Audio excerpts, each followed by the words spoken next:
In this video, we're going to be looking at what I call the nudge factor, which is called the keyboard increment, something like that anyway. Let's go find it.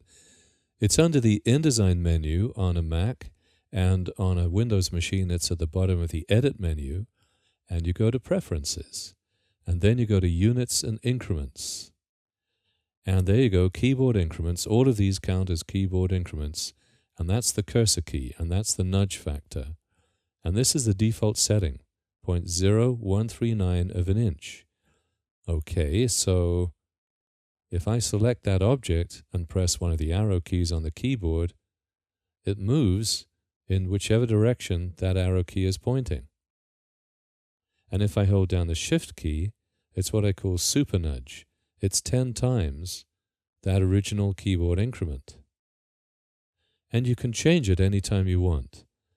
So if I wanted to create a duplicate of this exactly on top of this one, for example, I'll copy this, then I'm going to choose Paste in Place.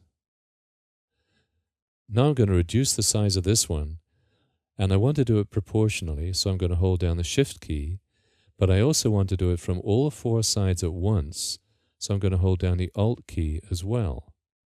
And that redraws objects from the center. Now if I choose a larger nudge factor, I can nudge that right out of the way while I work on the object behind it, and then nudge it right back into position. For example, InDesign, Preferences, Units and Increments, and I'm going to change this to 1 and click OK.